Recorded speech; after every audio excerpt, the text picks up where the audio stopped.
Hey, it's Paige from Giggly Squad. Real talk. If there's one store that I absolutely love walking around, it's Sephora. It's my total guilty pleasure. They have amazing brands that other people don't have, and I find something great every time I walk in. And there's literally one down the street from me, so I do that a lot. It's so fun to shop in the store and online, and the products are just too good. No regrets ever. For example, one of my favorite beauty brands is Makeup by Mario, who just launched his new lip gloss that I absolutely love. So the next time you're in the market for great beauty, shop all the hottest products and brands only at Sephora. This summer, Instacart is bringing back your favorites from 1999 with prices from 1999. That means 90s prices on juice pouches that ought to be respected, 90s prices on box mac and cheese, and 90s prices on ham, cheese, and cracker lunches. Enjoy all those throwbacks and more at throwback prices, only through Instacart. $4.72 maximum discount per $10 of eligible items. Limit one offer per order. Expires September 5th while supplies last. Discount based on CPI comparison.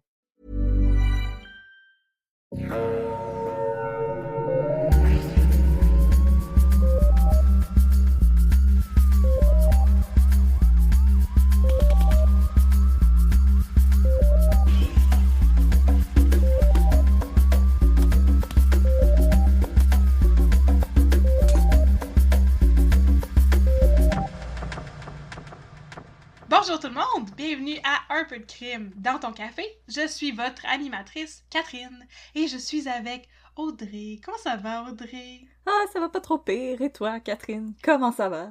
Ça va bien, tu as un beau chandail que je vois à travers le zoom de notre enregistrement. Merci, c'est très rugueux comme chandail parce qu'aujourd'hui il fait moins 10, alors je me suis fait un café glacé parce que... Fuck off, madame la météo. Parce qu'on se met déjà dans le mood du printemps. Ah oui, quand on va peut-être pouvoir se voir dans un parc et se regarder de loin. Oui, avec un café glacé. Ah. Mais Et aujourd'hui, nous avons encore une invitée spéciale! Yeah! Alors, nous sommes accompagnés de Mégane. Bonjour Mégane, comment ça va? Allô, ça va bien? Je suis tellement contente d'être ici. Yeah! Ah. Et en plus, c'est toi qui vas nous parler d'un cas aujourd'hui. Ben oui, c'est un tout petit cas, par exemple. Tout petit cas. Catherine et moi, on va prendre le backseat.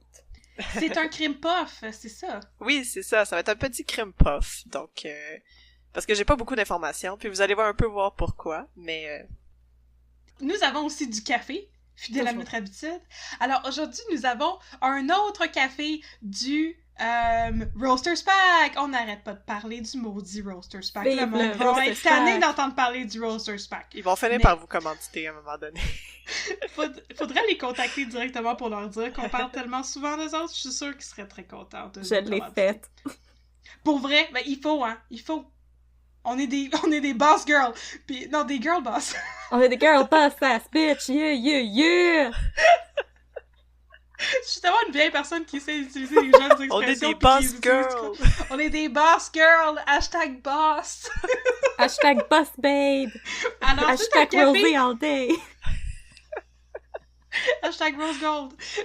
Alors, j'ai un café qui est parvenu dans mon domicile grâce au Roasters Pack et qui vient de la compagnie Detour Coffee Roasters, qui est basée à Hamilton, en Ontario, et non pas dans Hamilton, la comédie musicale.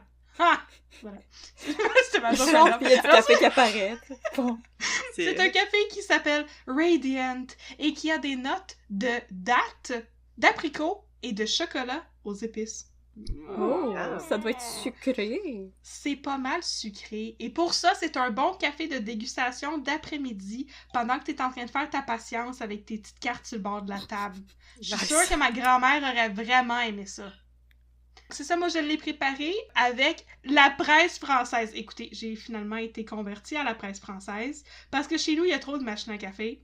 Fait que là, j'ai rangé mon... Il y a trop d'options. Fait qu'on avait une presse française, puis un percolateur, puis une machine à espresso. Puis là, à un moment donné, j'ai rêvé la nuit, car je fais des rêves pleins de détails. J'ai rêvé à boire un espresso, et en me réveillant le matin, j'ai dit à mon chum, on range le percolateur, puis on remet la machine à espresso. Fait que là, tous nos autres cafés, on est obligés maintenant de les préparer à la presse française.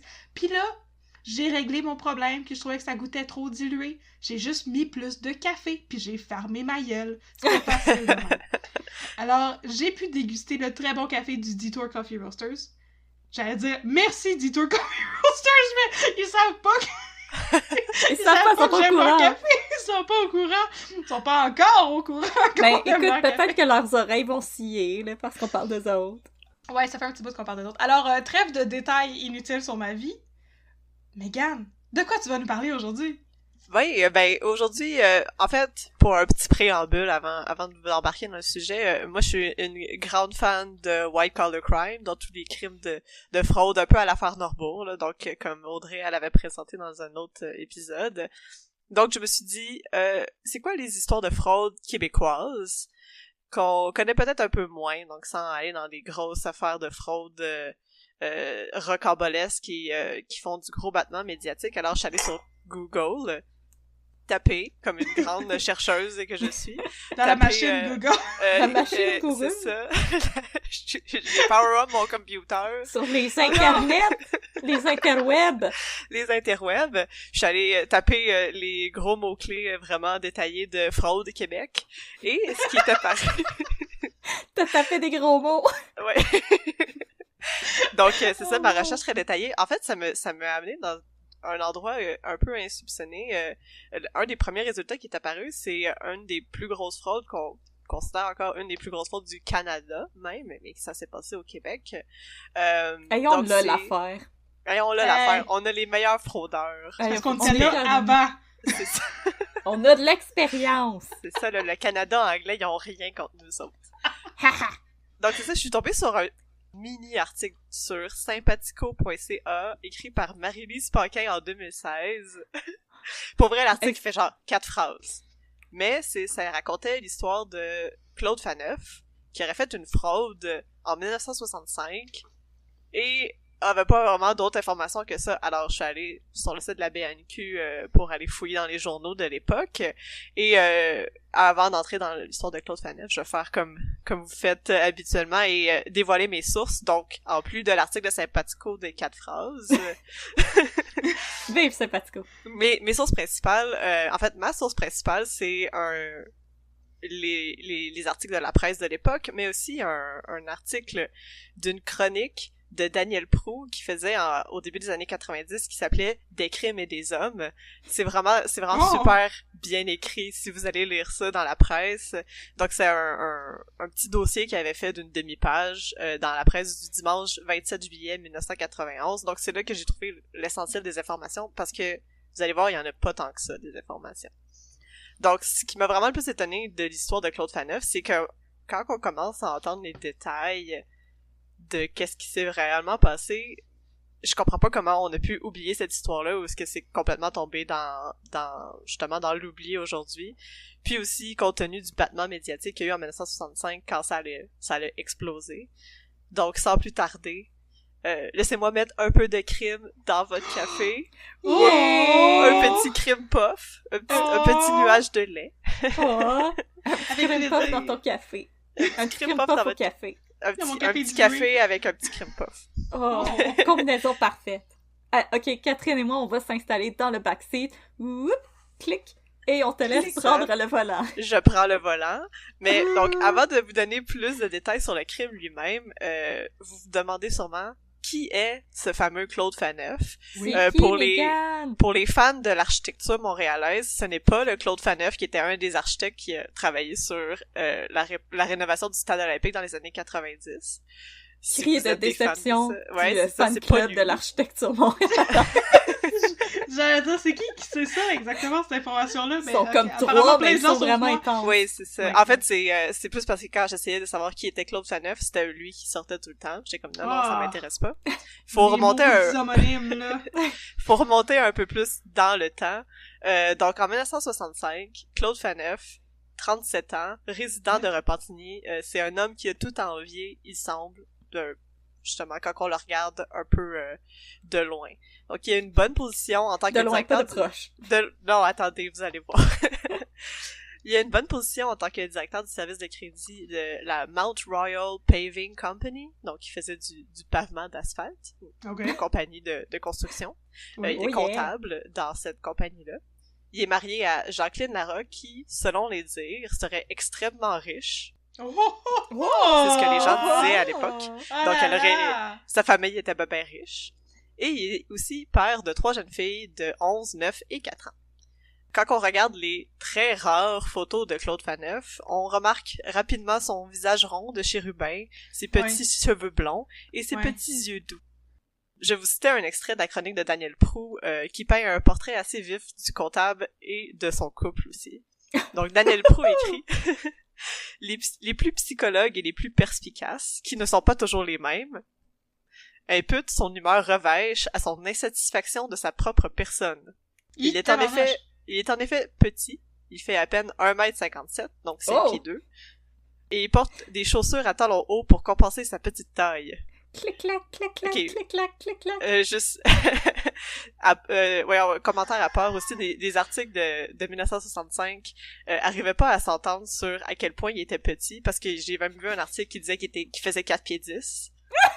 On pouvait le mettre dans une boîte puis le transporter.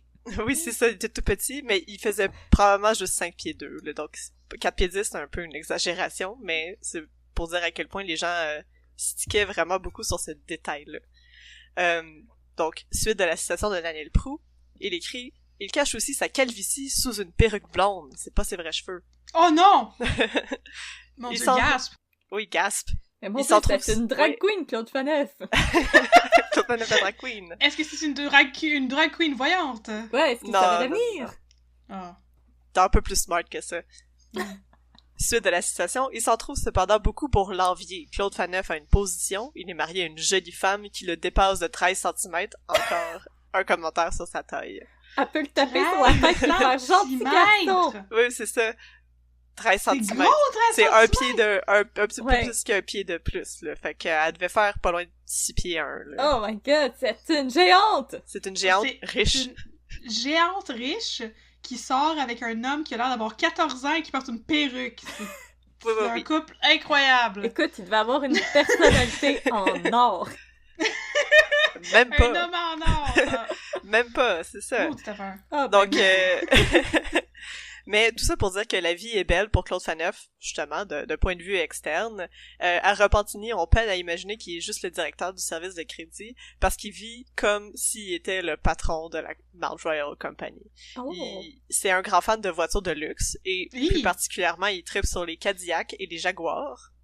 Pas de la petite cochonnerie, là. Hey, quand même, Jaguar! Puis lui, sa femme et toute la famille vivent dans un énorme manoir. Bref, c'est le gros luxe pour Claude Phaneuf. Un manoir à Repentigny. Oh oui, un gros manoir. Il y a un gros terrain, puis il avait acheté un gros terrain, puis il a fait construire un gros manoir dessus.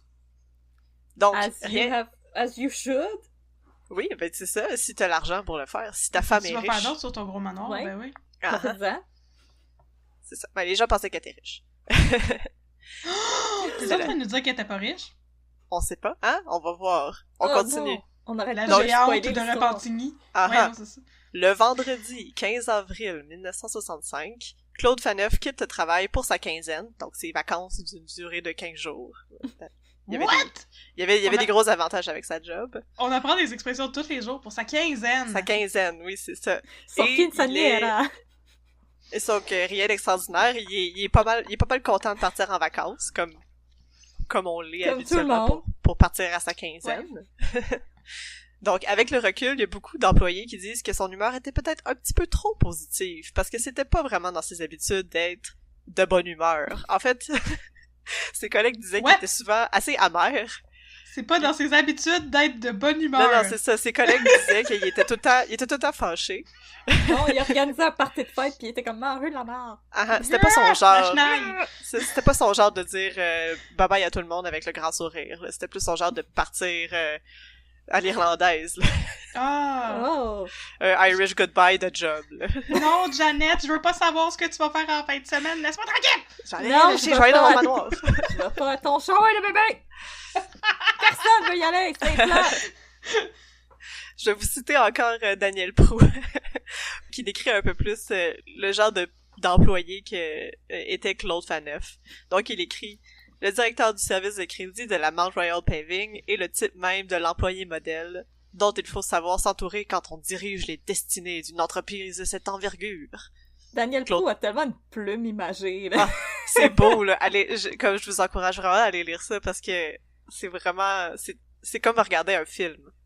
Donc, Claude Faneuf a l'entière confiance de ses patrons. Il est même autorisé à signer les chèques émis par la maison. Mauvaise idée! C'est un zélé, un pointilleux, un timoré qui pousse l'obséquiosité, apprendra-t-on, jusqu'à ne jamais soutenir le regard de ses supérieurs. Enfin, qu'il regardait pas ses bosses dans les yeux. Regardez le soulier. Il a l'air franchement désagréable. Ouais, il a vraiment l'air d'une mauvaise personne. Il dit jamais bonjour à personne, il est tout le temps de mauvaise humeur, puis il regarde pas les gens dans les yeux. Puis en plus, Daniel Prou dit, il sait cependant se montrer autoritaire à ses subalternes et à leur demander autant qu'il exige de lui-même. Tous lui présentent une intelligence très supérieure à la moyenne. Fait que c'est un nerd vraiment désagréable, qui veut pas parler à personne, qui a peur de ses boss, mais qui est méchant avec ses employés. Et qui porte une perruque. Pis qui porte des talons. Des souliers à talons. Fait qu'il arrive, pis c'est comme clic, clic, clic, clac, clic, clic, clic, clac. C'est comme Napoléon. Faites des rapports! Clic, clic, clic, clac, clic, clic, clic, clac. Sont où les chèques? Clic, clic, clic, clac. C'est ça. Et en plus, c'est une compagnie de pavés unis, fait que ça faisait vraiment clic, clic, clic, clac, clic, clic, clic, clac. Mais là, surtout, c'est une compagnie de cette envergure. J'ai jamais entendu parler de ça de ma vie. Ouais, non, j'essayais de comprendre qu'est-ce qu'ils faisaient, parce que c'était pas très clair, pis ils faisaient juste de l'asphalte, là, c'était pas si extraordinaire. Ils ont fait l'asphalte de la reine! Ouais. Il y a aussi, ils ont-tu fait l'asphalte de la reine? Non, en fait, ils ont... Repentigny? Leur plus gros projet, ça a été... Le Buckingham Palace de Repentigny! Dans le manoir. Non, c'est ça, leur plus gros projet, parce qu'il était basé à Montréal, leur plus gros projet, ça a été de faire comme un petit peu de paving pour la construction de l'Expo 67. Oh! C'est le plus gros qu'ils ont fait, puis après, je pense qu'ils ont fait faillite. Mais là, ça, c'était avant. Go out with a bang! Oui, c'est... L'histoire que tu racontes était avant le gros accomplissement de la compagnie, c'était pas... Non, c'était un peu des... Il faisait pas grand-chose. Mais c'était une compagnie de construction, fait qu'il faisait quand même pas mal d'argent malgré tout. Oui, parfait. Il avait pas besoin d'être des vedettes, il faisait pas de showbiz. Ils ont pas fait le pavage chez Céline Dion, par exemple. Non, c'est ça, ils ont pas fait l'entrée de chez Céline Dion. La seule grosse compagnie de pavage, c'est celle qui a fait l'entrée de Céline! Ils ont bien fait ça. Ouais. Donc voilà, il est parti à sa quinzaine, ses vacances se terminent, après 15 jours, et Claude Faneuf ne se présente pas à son poste. Il est pas revenu. Donc c'est un peu bizarre pour que c'était un staycation. Les gens trouvent ça un peu weird parce que on dit que c'est un zélé et un pointilleux, donc c'est un peu bizarre qu'il s'absente comme ça, sans préavis. Aussi, faut pas juste envoyer un courriel en 1965 pour dire qu'on allait rester dans les Bahamas une semaine de plus. Non, fallait envoyer un pigeon. Ouais, c'est ça. Fait que les gens, ils s'en font pas trop de cas, ils sont comme, peut-être qu'il a décidé de prolonger ses vacances, puis il a du fun, tant mieux. Puis là, une semaine de plus passe, puis là, ses patrons commencent à s'inquiéter, pas pour sa santé ou pour savoir s'il va bien, mais parce qu'ils se disent qu'il va falloir qu'il le remplace. Il faut qu'il trouve quelqu'un d'autre. Une autre personne aussi zélée.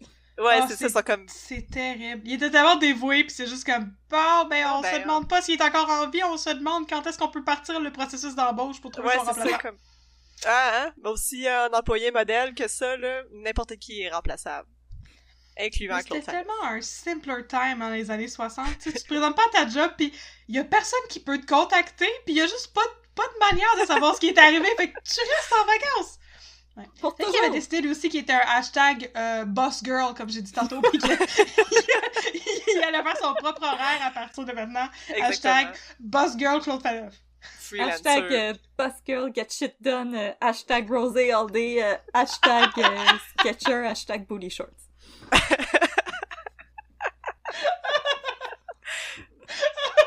Si Claude Faneuf avait fait ça aujourd'hui, son Instagram serait lit.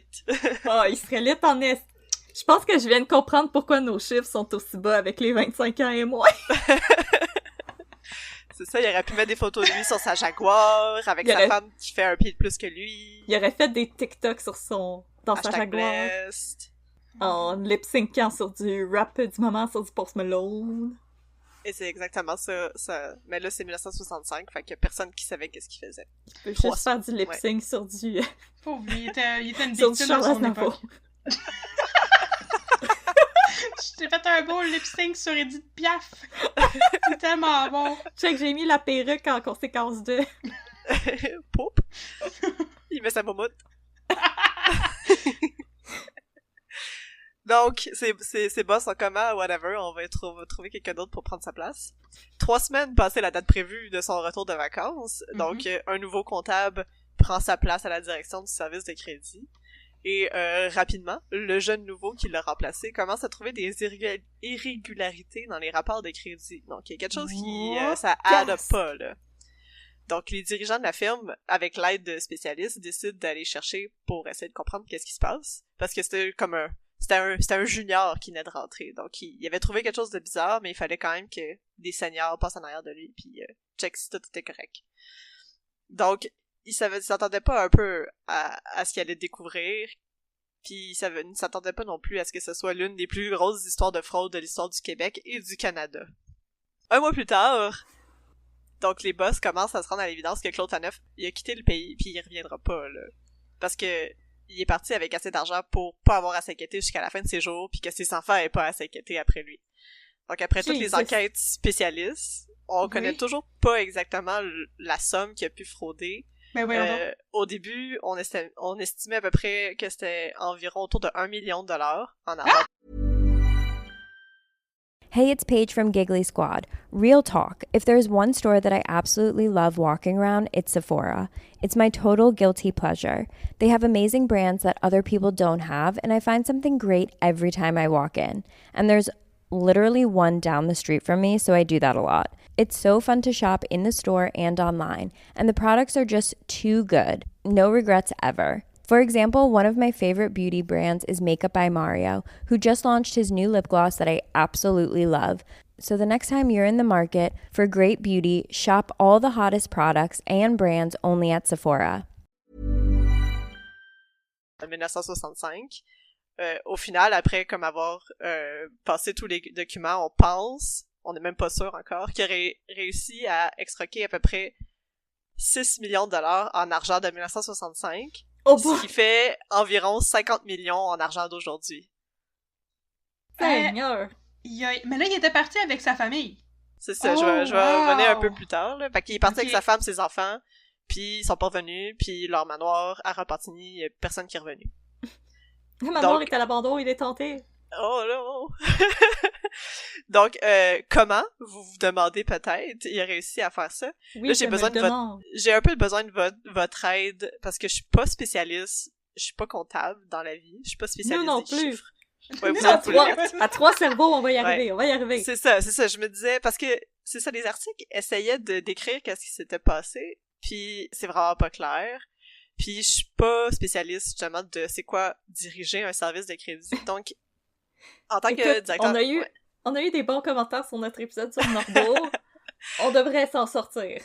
C'est bon. Donc, de ce que j'ai pu comprendre, c'est qu'en tant que directeur du service de crédit, sa job principale, c'était d'approuver les demandes de crédit des acheteurs qui s'approvisionnaient à la Montreal Paving. Donc, eux autres, ils faisaient aussi dans le marchandage de matériaux de construction. Donc, ce que Claude Faneuf a décidé de faire, c'est qu'il a créé un nombre qui est caractérisé par les journalistes de à peu près incalculable, donc il y en a vraiment beaucoup, puis ils n'arrivent pas à savoir combien, de compagnies anonymes. Donc, il a créé des compagnies comme à l'extérieur, qui étaient anonymes, donc il n'y avait pas de moyen de retracer d'où ils venaient. Claude Faneuf a décidé d'approuver leur demande de crédit pour l'achat de matériaux. Ensuite de ça, ces compagnies-là ont revendu le matériel, mais à un prix comme vraiment, vraiment bas. Ils empochaient la différence, puis ils faisaient des petits paiements partiels pour s'assurer qu'il y a personne qui allait essayer d'aller chercher des remboursements pour le crédit complet. C'est ce que ça fait du sens? Quoi? Oui, c'est ça! Tu peux voir la confusion dans nos yeux. C'est ça que je...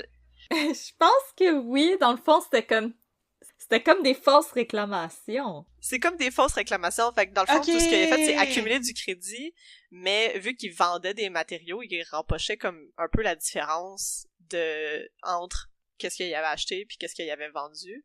Donc c'est comme une espèce de transaction un peu... mais qui était pas vraiment legit, là. C'était pas très légitime de ce qu'il faisait parce que c'était pas des vraies transactions, mais il faisait juste accumuler du crédit. puis en faisant des paiements partiels, fait qu'il payait juste comme le minimum demandé. Il y a jamais personne qui a fait comme « Hey, cette personne-là nous doit de l'argent », fait que lui, il faisait juste empocher ça, puis utiliser ça pour ses dépenses. Oh! C'est vraiment comme, c'est pas un Ponzi scheme, là, c'est pas quelque chose Non. c'est juste la fraude pure et simple.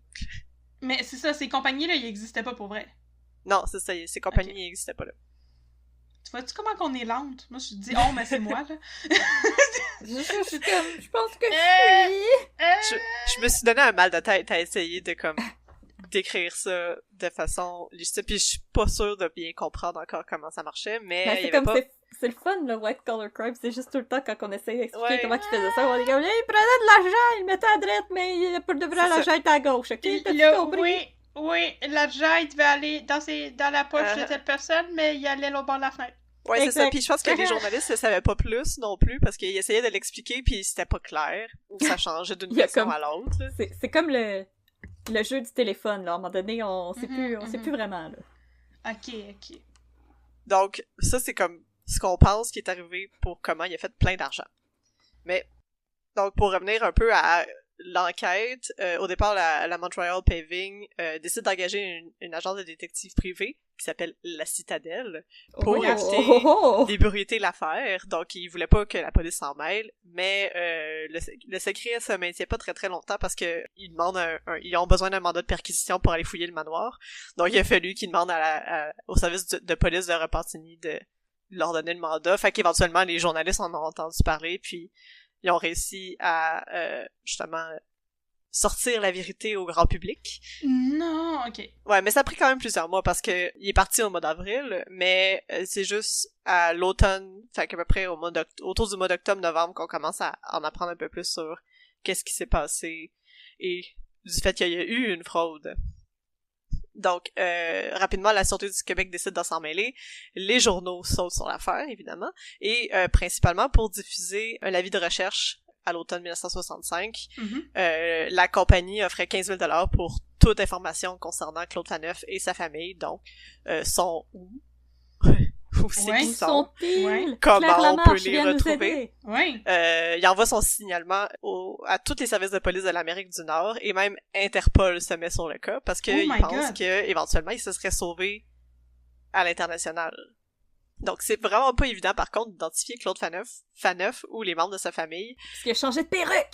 Il a changé de perruque, mais c'est pire que ça parce que Daniel Proulx le qualifie de dissimulateur de haut vol, puis c'est pas peu dire, parce que non seulement il y avait juste une photo existante de Claude Phaneuf, puis la photo en question que je vous ai montrée tantôt, Oui. vous pouvez sûrement la trouver sur Internet aussi, là, c'est la seule photo qu'on peut trouver de lui. Cette photo-là datait déjà de 15 ans en 1965, fait qu'il était vraiment plus jeune là, à ce moment-là. Mm. D'où son petit visage de chérubin. Ah, ok. Il y avait- Lui, son c'était air d'avoir probablement 14 ans. Encore ses vrais cheveux à ce moment-là. Ah. Sur la Ouais. photo. C'est ça. Daniel Proulx écrit aussi qu'il refusait systématiquement de se laisser photographier, puis les quelques photos de groupe qu'on a pu le retrouver et sur lesquelles il apparaît, il a toujours la tête baissée ou tournée ou le visage couvert de la main. Fait que c'est le long con, là. Il faisait ça depuis longtemps. Il savait qu'éventuellement il allait Ben, devoir c'est s'en ça. aller, Eh, puis voyons que donc. les gens allaient courir après lui, là. Catch me if you can. Mais voyons Ou donc. il était peut-être juste comme vraiment complexé puis il voulait pas se faire Ouais, prendre en photo, peut-être là. aussi. Cap pas mon nez. Mais ils savent pas non plus pendant combien d'années il a fait ça parce que pour ramasser 6 millions de dollars à l'époque, ça a dû durer quand même sur au moins une dizaine d'années, Oui, mais ils savent pas oui. quand est-ce que ça a commencé parce qu'ils arrivent pas à savoir quelles étaient les vraies compagnies puis quelles étaient les compagnies anonymes qu'ils avaient créées. Fait qu'il y a comme il y a pas de paper trail, il y a plus rien là. Mhm. Il était pas juste un expert non plus pour dissimuler son visage, parce que sa fortune, qui était probablement pas celle de sa femme, c'était la sienne, mais il essayait de la faire passer pour celle de sa femme pour Ah! enlever les doutes de ses voisins de Repentigny. Il voulait aussi dissimuler sa fortune à ses collègues, donc sur le terrain qu'il avait acheté à Repentigny, il a fait construire 2 maisons. Donc il y avait le gros manoir de luxe, qui était comme un peu plus genre au fond parce que c'était un terrain qui était sur le bord du fleuve. Fait que là, le manoir était comme dans le fond, caché par des arbres. Puis sur le terrain aussi, il avait fait construire un petit bungalow plus modeste, d'une valeur de 15 000 $ en Ben argent voyons en 1965, dans laquelle il avait fait installer sa belle-sœur, Fait que sa belle-sœur vivait dans la petite maison, puis lui, il habitait dans la grosse maison, mais c'est quand il recevait ses collègues de travail à souper, ils invitaient toujours dans le petit bungalow, puis il faisait semblant que c'est sa maison à lui. Oh mon Ben Dieu! voyons donc! Donc, et en plus de ça, les 2 maisons étaient hypothéquées à des valeurs qui dépassaient de loin leur valeur marchande, fait que, tu sais, il accumulait un peu par-ci, le par-là. petit ratoureux. Le petit ratoureux. On a appris plus tard qu'il était aussi propriétaire d'une villa à Sainte-Marguerite dans les Laurentides, d'une résidence... Ouais, c'est ça. Il y a des montagnes. Il est Coudonc. montagne. Oui, il y avait aussi une résidence à Peru, dans l'État de New York, où il gardait son yacht de croisière de Son 300... yaketa! Son yaketa! Son yacht de croisière de 300 pieds de long, Hi! d'une valeur estimée à près de 300 000 de l'argent de l'époque, c'est-à-dire Wow. environ 2 500 000 aujourd'hui. Wow! C'est un méga gros bateau, là. Mais t'as dit qu'il avait fait construire le bungalow de sa belle-sœur pour 15 000 Ouais. Ça n'a pas de sens! C'est 20 fois la valeur de la maison Je de sa sais. belle-sœur! Ça, c'est juste son bateau, là. Il y C'est avait juste d'autres son maisons. bateau! Son bateau Ouais. de 300 pieds! Ils sont 300 pieds de long. Wow. Un bateau de c'est basically Wow. un bateau de croisière, là. Oui, oui. Ouais. Il se serait pas aussi Mais- contenté de juste... Oh, vas-y. Tout ça, il gardait ça secret, là. Ah, il y a personne qui savait. C'est comme au moment où ils ont Wow. commencé à faire des enquêtes, là, ils ont vu que, il y avait une hypothèque à son nom. L'hypothèque, ça marche pas. Puis il y avait aussi le terrain à Sainte-Marguerite. Puis là, ils ont été voir aux États-Unis parce que là, ils ont commencé à communiquer avec les services de police américains. Puis là, ils se sont rendus compte qu'il a pas juste fraudé la Montreal Paving. Il a aussi fait des opérations bancaires sous des noms d'emprunt au Vermont, au Maine, au New Hampshire, dans le Massachusetts et dans l'État de New York. Wow! Bernie Sanders s'en vient te péter à gueule avec ses Avec ses mitaines. petites mitaines, là. C'est écœurant comme histoire. J'aime tellement Oui, ça. c'est ça. Fait qu'il a fraudé 6 millions à la compagnie à laquelle il travaillait, mais on sait pas non plus combien d'argent il s'était fait avec les années, Ouais. avec toutes ces autres petites fraudes-là éparpillées un peu partout. Donc, éventuellement, les enquêteurs privés de la Citadelle se sont rendus rapidement à l'évidence que Faneuf et sa famille vivaient à bord de leur luxueux yacht, Ouais. Le yacht n'avait- était- Et faites Qu'il avait- le tour du monde! qui n'avaient pas nommé d'ailleurs. D'habitude, les gens Ah. nomment leur bateau, puis ils avaient décidé de juste jamais donner de nom, justement pour que ce soit plus difficile de l'identifier. Ils avaient pensé à tout. C'est là. tellement intelligent. C'est Ah ouais. Je trouve que c'est terrible à dire. Autant Vincent Lacroix, c'était un imbécile qui faisait n'importe quoi puis qui pensait qu'il renait des gros scams, là. Ça, c'est tellement brillant. C'est tellement ingénieux. Il a mieux Ça, pensé ça, à son c'est- affaire. Il a C'est pensé à une tout. fraude smart, là, aussi. C'est Puis c'est pas une vraiment fraude smart. non plus qui attaquait directement, tu sais, le truc de Vincent Lacroix, ça Ouais. attaquait tu Les sais, contribuables. les fonds de pension des gens, puis ça brisait des vies. Là, c'est comme, tu fraudes une compagnie, c'est vraiment dommage pour la compagnie, mais t'as pas, comme, mis 9000 personnes dans le trouble. là. Non, effectivement. C'est ça, peut-être juste C'est- les employés. là. Vraiment, c'est vrai. Mais pour vrai, moi, je trouve ça incroyable. Peux-tu imaginer de runner une arnaque comme ça pendant tellement longtemps? Puis là, quand tu te lèves le matin, tu te dis, à un moment donné, un jour, là, tu sais, c'est comme un jour, je vais crisser le feu. Là, c'est pas ça, là, c'est un jour, je vais partir sur mon yacht. Un jour, j'aurais plus jamais besoin de faire ça, puis on va partir sur notre yacht, puis on va jamais revenir. C'est incroyable. Hey, tu comprends, là, pourquoi il était de bonne humeur, le 15 oui. avril 1965, Hey! qui était comme Today's the Day? Toutes ces années d'efforts vont enfin payer! C'est le grand C'est jour. Oui, absolument c'est ça. incroyable comme histoire. J'adore Puis ça. attends, c'est pas fini, là. Ben, c'est presque fini. Donc, c'est ça, il vivait sur son yacht. On pensait pendant longtemps qu'il vivait au large de la Floride, puis qu'il arrivait, comme, il allait sur la côte quand il avait besoin de se ravitailler en nourriture. Mhm. Mais, aussi, plus tard, il y a des informateurs qui l'ont vu dans les Bahamas et en Hollande. Écoute, Wow. variété. Ah, Oui. Puis il pensait aussi que, en fait, la théorie principale des enquêteurs, c'est que la plupart du temps, sauf quand il allait sur la côte, il vivait dans les eaux internationales parce que son yacht avait un stabilisateur, donc qui permettait de vivre dans les eaux de l'océan, là, avec les grosses vagues, quand même assez confortablement. Ben voyons donc. Ouais. Voyons! C'est une autre affaire que je suis comme... Bon, ben Ah. maintenant, faut qu'on vive au milieu de l'océan parce que papa, il a volé une coupe de millions, C'est ça. OK? Mais là, moi, parce qu'il y a aucun détail là-dessus, là, mais moi, ce que je me demandais, c'est, est-ce qu'il y avait des employés sur le bateau? Tu sais, est-ce que il pouvait pas faire rouler un yacht de 300 pieds tout seul? Non, Les c'est enfants, pas- là, y allaient-tu à l'école?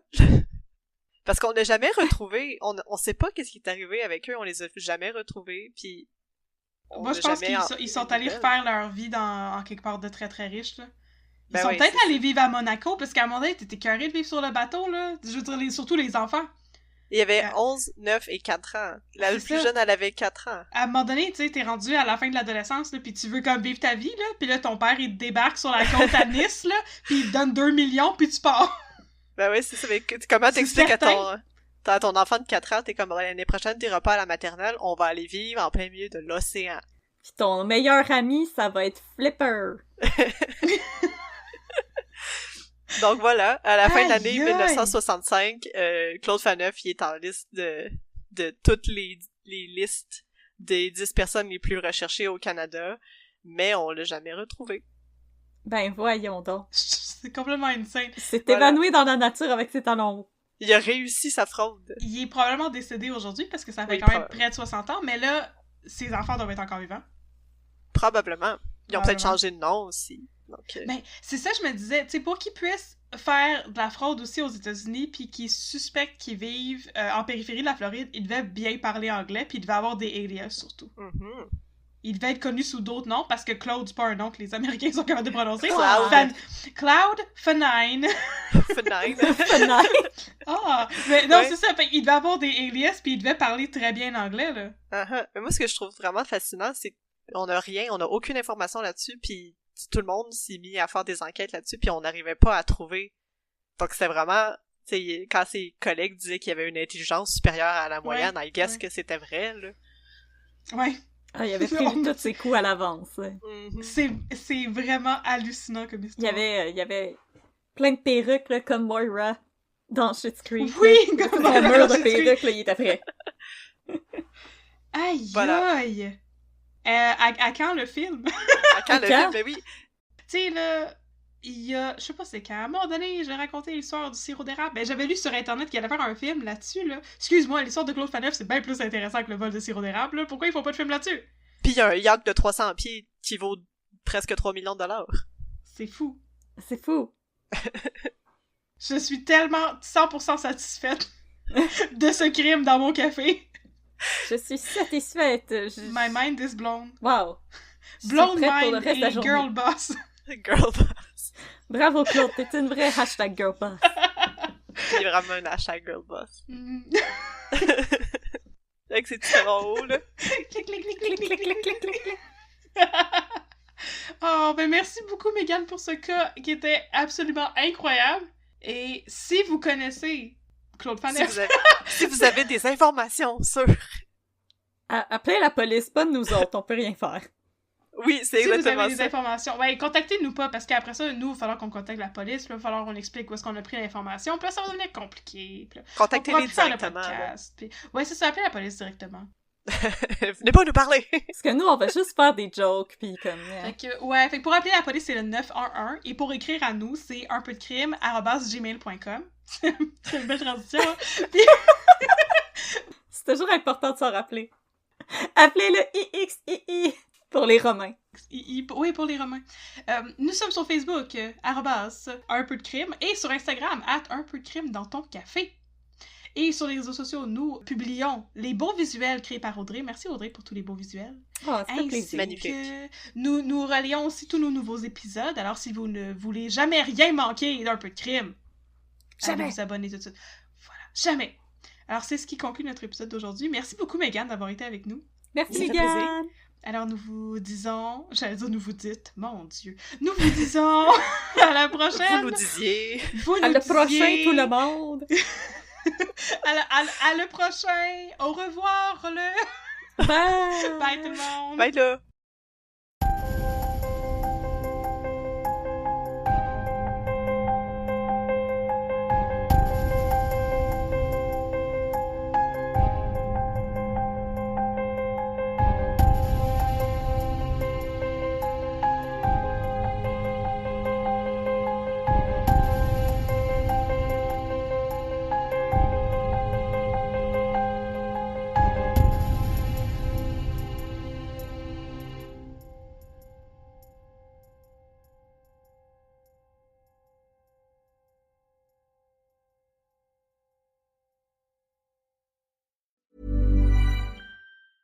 Hey, it's Paige from Giggly Squad. Real talk. If there's one store that I absolutely love walking around, it's Sephora. It's my total guilty pleasure. They have amazing brands that other people don't have, and I find something great every time I walk in. And there's literally one down the street from me, so I do that a lot. It's so fun to shop in the store and online, and the products are just too good. No regrets ever. For example, one of my favorite beauty brands is Makeup by Mario, who just launched his new lip gloss that I absolutely love. So the next time you're in the market for great beauty, shop all the hottest products and brands only at Sephora. When you think of skyrocketing brands like Aloe, Allbirds, or Skims, it's easy to credit their success to great products, sleek branding, and brilliant marketing. But here's the overlooked secret. The real magic lies in the engine behind the scenes, the business powering their business. For millions of brands, that engine is Shopify, making selling seamless for them and shopping effortless for us. Upgrade your business and get the same checkout Alo Yoga uses. Sign up for your $1 per month trial period at shopify.com/retail, all lowercase. Go to shopify.com/retail to upgrade your selling today. Shopify.com/retail.